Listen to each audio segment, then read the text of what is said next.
All right, so this is the old original storm window, and these are the handles, which helps you remove it, and it goes right here in this giant window. It's actually, believe it or not, it's a still functioning double hung window with the weights and the weights here behind the trim, the counterweights. So you can see the clips right, let's see, right there, and that's where one was. So there were 4 clips holding the window in. It fits into this recess, which I'll have to clean up, but my goal is to get that window rebuilt and back in. Anyway, so my goal is to get this piece, this storm window, sanded back down. I don't have to make it look beautiful because it's not going to be forever. Anyway, I thought about completely rebuilding it, but then I thought, no, I don't want to rebuild it.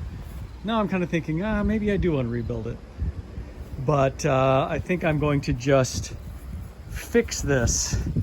I'm going to cut a piece off the bottom about yay wide, which is with my circular saw, and then I'm going to tack a new piece on the bottom.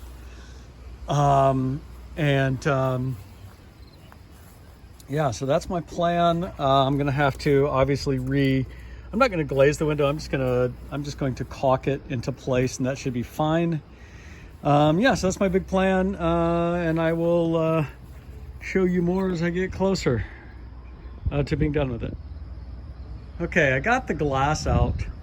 In fact, I even got 3 pieces out, all in one piece, or 3 pieces rather. And one piece I got out, yes, I'm walking to the recycle bin, in multiple pieces, unfortunately. So, but you know what, I can just actually have new glass made. I think that'll look fine. I'm really debating whether or not to rebuild this. You can see the rot there, but the joinery is so cool. I kind of want to just replace the bottom and see if that works out. Anyway, I'll give her a whirl.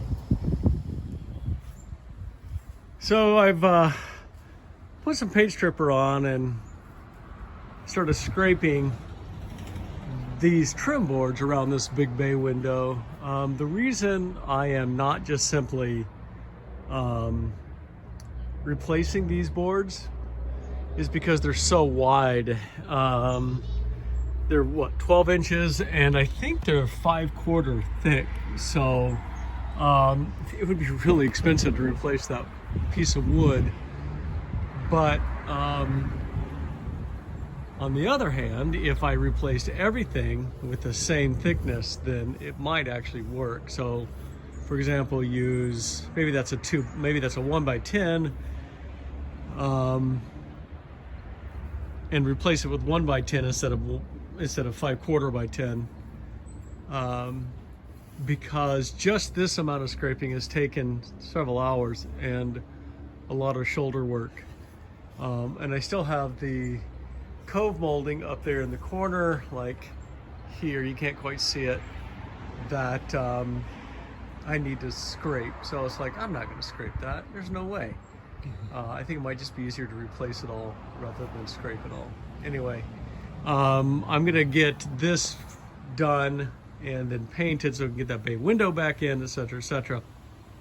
And yeah, I guess you'll see more progress soon. Okay, I got smarter instead of working harder on this window, and bought an angle grinder, which we needed anyway, 4.5-inch DeWalt angle grinder. And what I did is I used I've got a paint removing disc for it, and was able to get that paint off pretty quickly. Up there, that top header piece of trim, I couldn't get the paint off quite as well, and I think the reason was 2 reasons. One is the angle I'm working at. I'm awkward. I'm working 90 degrees to the grain, which is hard.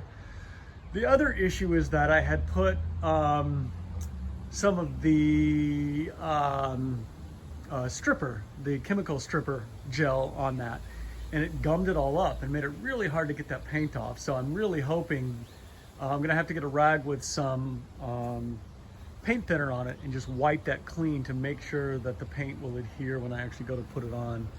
But I'm pretty close. I just got a little bit of a finish sanding to do, and then I'll be off and running, and I'll show you the end result. Okay, got the primer coat on. From here, it looks great. Got the thumbs up of approval from the master.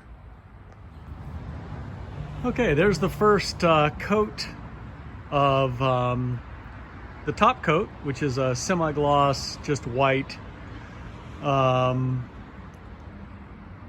and latex paint. And hopefully, when I paint the frame, sort of a royal, or kind of a midnight blue, it'll really look nice against that. So I'm gonna go paint that frame now. In fact, let's go look at that frame, shall we? So I think I shot some video of the frame earlier. I pulled the panes of glass out. The reason I kept this frame is because it's got this great mortise and tenon joinery. Anyway, so here's the frame with the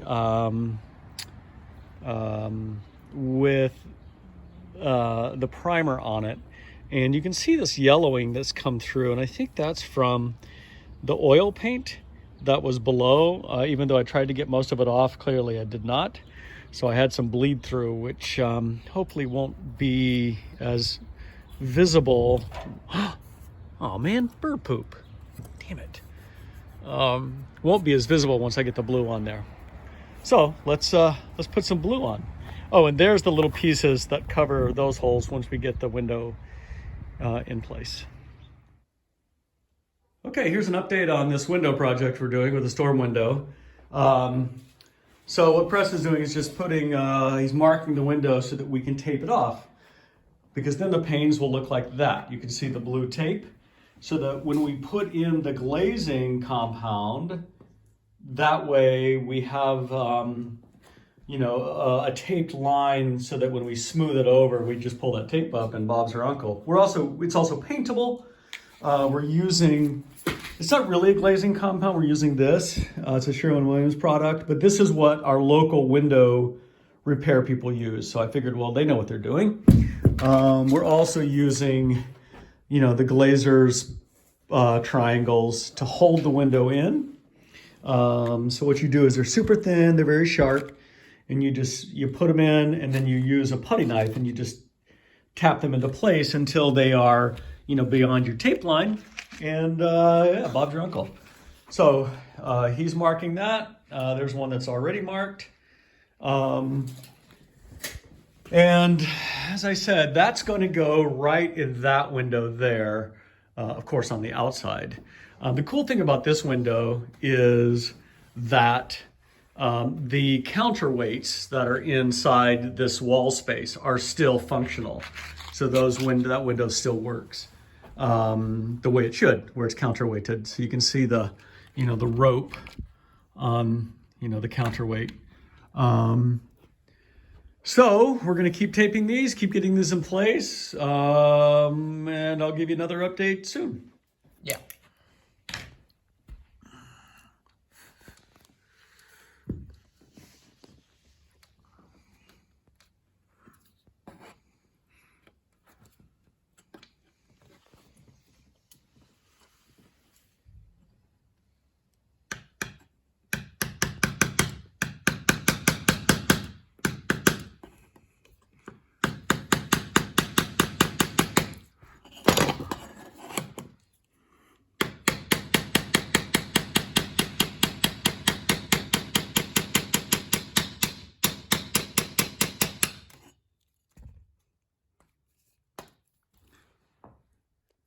Cool. Good morning. So we're going to put our final touches on this window project, and look what we have. It's October 15th? 14th. 14th? Bummer, man.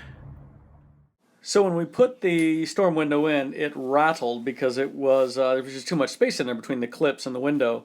So I bought this rubber window seal. We put it on the inside of the storm window so that it would not only seal it from the air, but also take up that space and it would fit nice and snugly, which it did. And here's what it looks like. I know this was a long video for such a small project, but we finally got it done. We're really happy the way it looks, and now we can go on to the front door.